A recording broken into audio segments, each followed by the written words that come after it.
Moving iron.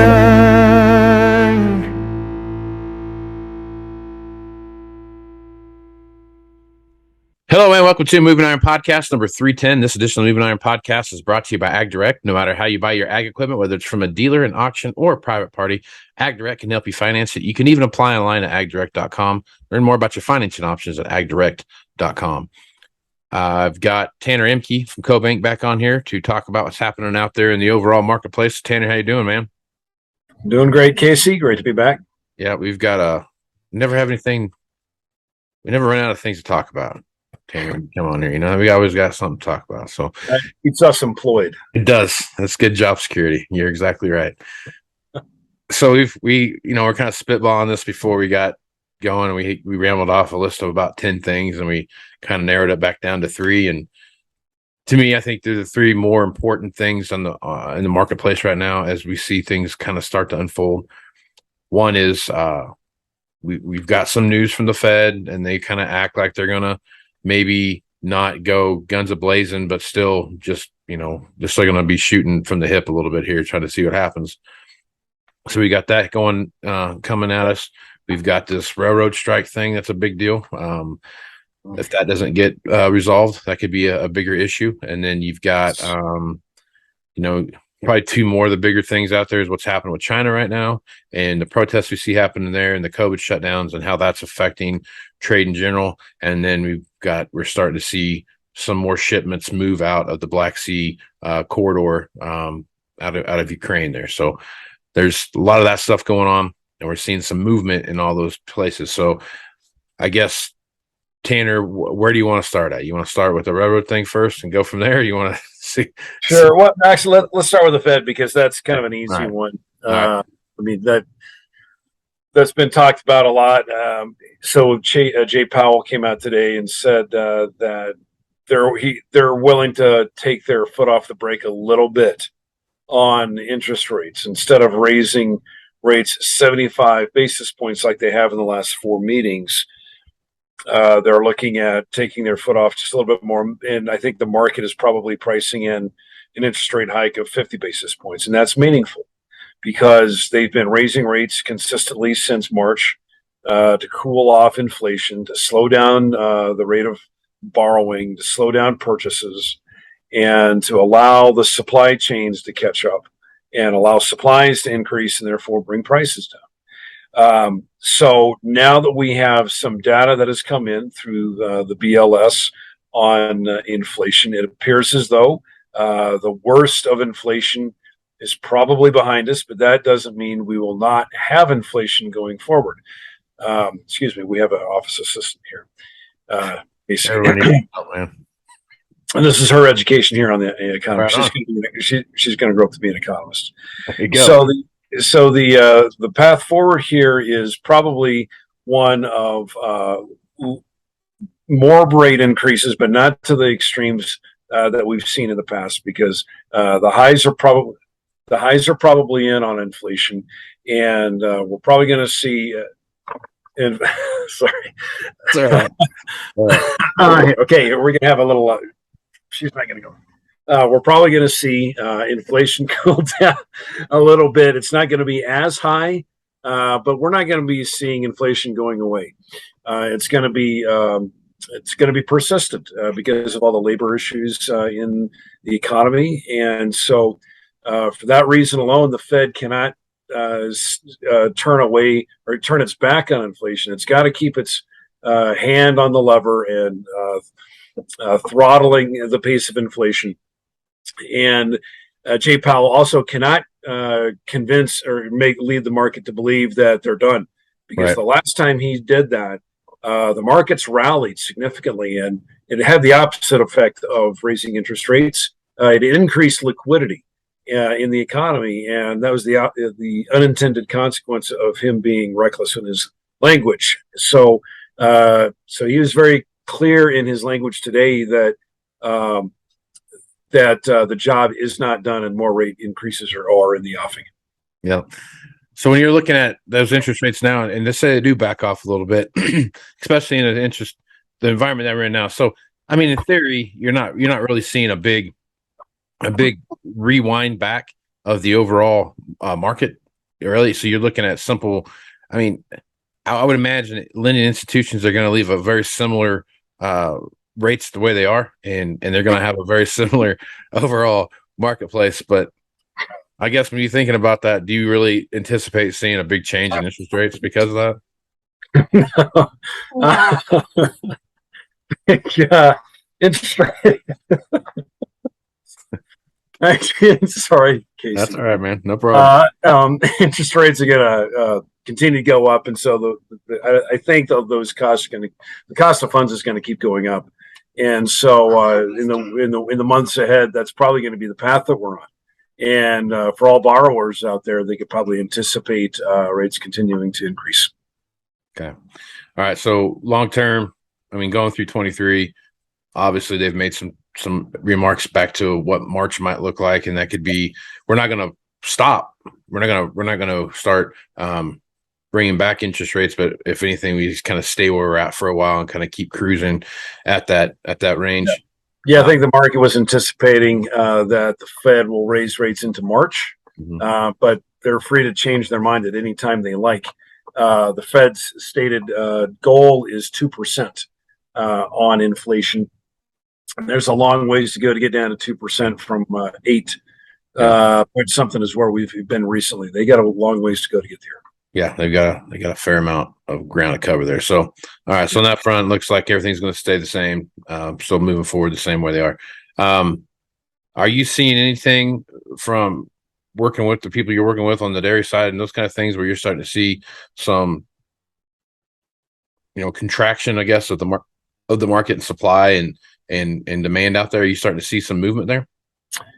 Well, milk supplies are increasing, and that's been the consequence of record high milk prices. And farmers, for the most part, had very strong incomes this year, and if not record incomes. And so the natural consequence of that is to increase production. However, it's been very modest because because feed costs are still very high, fuel costs are very high. Transportation costs are still high, but they're coming down. But it's really the cost of feed and labor that have really been a headwind to the larger economy, and especially in agriculture. But in the dairy sector, we just haven't seen a rebound in production like we would normally expect. Those costs are still quite burdensome, and so that's going to be a headwind to expansion. Yeah. Okay. All right. When you're looking at so we're on the dairy topic. Let's talk about China. What's going on there? They import an incredible amount of milk powder, and what all the stuff that's going on there. So you start looking at these lockdowns we're having, these protests that we're starting to see. How Xi Jinping decides to handle those things. I mean, right now he's got police just swarming the streets, getting these protesters, back in line to whatever. But it's not only that. I think if anything, it's increasing the people that want to go out and do those kind of things, go out and protest and do those kind of things. So looking at China right now, I mean, what's your thought and when you think? Yeah, terribly complicated situation over the last few days. And Xi Jinping's in between a rock and a hard place. He can't not do something, but what he does or the options he has in front of him are probably not good either. He cannot be perceived as a weak leader. If he were to respond in a violent way, that may prompt more protests around the country. And remember, this is not like Tiananmen Square, which was one location. Yep. This is all over the country. Oh, everywhere. Yeah. And it's not like you can just send troops into one location and stop it.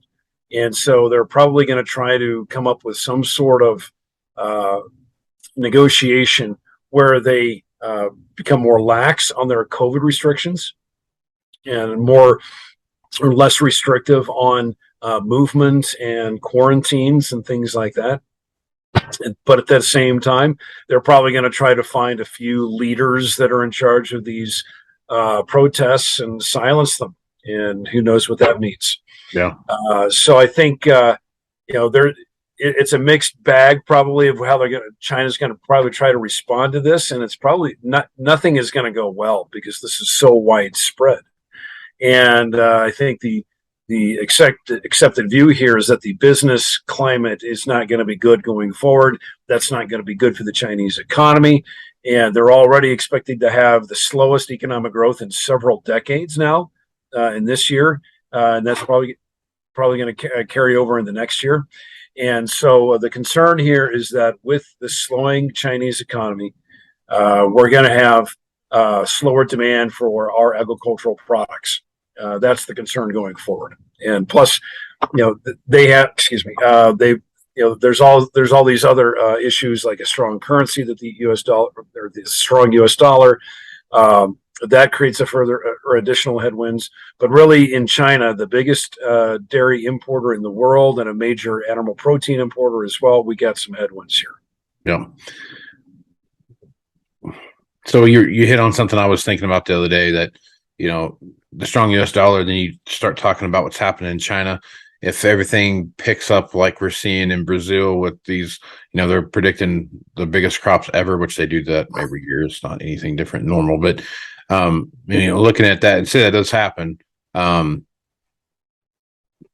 supply gets back in check, and we start seeing some more stocks and those things coming through. What's your anticipation for 23 for as far as crop prices go? I know you've mentioned it a few times on the podcast, but I guess really are you as bullish or bearish as you thought you might be? Are you a little more bullish now? What's your thought process now? I'm a little concerned about the trade outlook, and that's because we've got, as you mentioned, an expected bigger crop in South America, and then you've got our ability to move our products overseas because of the strong dollar, and then at the same time you've got the slow movement down the Mississippi River because it's been so dry, and then you've got slower rail movement perhaps coming. 15% of all the grain is moved via rail in this country. You add all that combined, and you can have potentially a lot more grain stranded in the U.S. Now, that's not good for the U.S. Corn, wheat, soybean farmer or cotton farmer or rice farmer, but that's not good, not bad news for the end users here in the U.S. If you're going to be if you're feeding cattle or pigs or chickens or dairy cows or running an ethanol plant, you're probably seeing this as an opportunity to secure grain. Right on. Okay. All right. So you brought up the train rail situation, the possibility of seeing a strike there. That is that's a bad deal. I don't care how you look at that. Absolutely. So much of the stuff in the United States gets pushed around via rail, whether it's oil, refined fuels, ethanol, grain, everything. You name it. Lumber. All these important commodities that keep the economy going move on rail. And for us, 15% of the grain is moved on rail. 95% of our ethanol is moved on rail. A lot of our dairy and animal protein products are moved on rail. And then, of course, there's fertilizer and fuel that's being transported out to the country for the farmer to use. And so if that were to be disrupted, even for a day, it takes a long time to get your economy back going again after it pauses just for 24 hours. And so the concern here is that if this railroad strike goes through, we would see the economy pause basically for about 24, perhaps 48 hours, I've heard.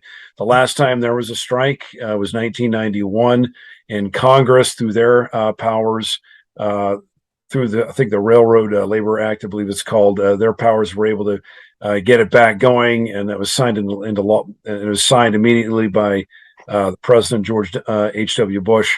That was the last time this happened, where Congress had to use their powers to negotiate something and and force workers back to work. And so here we are again, and it looks like there's a few sticky points on what Congress wants in this bill for these railroad workers. And we'll see what happens if they can get it passed through the House and then the Senate. Then it goes on to the president, and then it becomes law. But trying to get anything through Congress these days is a little sticky, as you know. Right. Yeah. That's will be a weird scenario because if they even for a week, if they just shut stuff down for a week, the ramifications from that will be I mean, it'll be the backlash will be probably 3 or 4 weeks to get everything back to flowing again. So it's just it's like it's a bigger deal than what I think people are making it out to be. Yeah, I think there's so much writing on this. I think the markets have priced in a lot of the markets have priced in a potential delay, Mm-hmm. and so if they get something signed, that'll be positive for markets. It'll be a huge sigh of relief when that is finally passed. If Congress can push something through and then it gets signed by the president. Yeah, that's going to be something definitely to pay attention to, because here again, there's 5 labor unions or something like that on the rail side, and 4 are good to go. One's not, and they've all agreed to it at one time, at least in principle somehow, and then backed out here and there. So that's a sticky situation. Yeah. It's going to be a big deal. Yeah, it comes down to what I think the sick paid leave. And a lot of these railroad workers have been overworked over the last 3 years, 2 years since the pandemic, because so many railroad workers left and they were so understaffed. And then the economy came roaring back, and moving product around the country when the economy was awakening out of its pandemic slumber, and there was so much demand for freight, and they were woefully understaffed, and the wages didn't keep up with what was going on in the economy. And the last wage increase they'd had been quite some time. So I sympathize with railroad workers. Hopefully, this is something that gets resolved with Congress, and this brings everyone back to work, because what's worse than the conditions that the rail workers are dealing with would be a shutdown on the economy. A lot of people would suffer, and then of course the agriculture is hugely dependent on rail. Right, it's huge, and so I think that is that would be the concern, is if they don't get something worked out. Right. All right. Lastly, here, let's talk about the Black Sea corridor, shipping corridor. That they went back and talked about that, got everything back going, basically opened it back up into February timeframe, sometime mid-February. That'll be open till it comes back up again, or until someone changes their mind about whatever it is they want to change their mind about. But I guess as you're looking at that, what do you think? What is that doing for the economy or the world grain supply, and how effective is it right now? Well, I've heard that it's Russian grain moving and Ukrainian grain moving. Now that's all well and good, and that's adding to the global supply.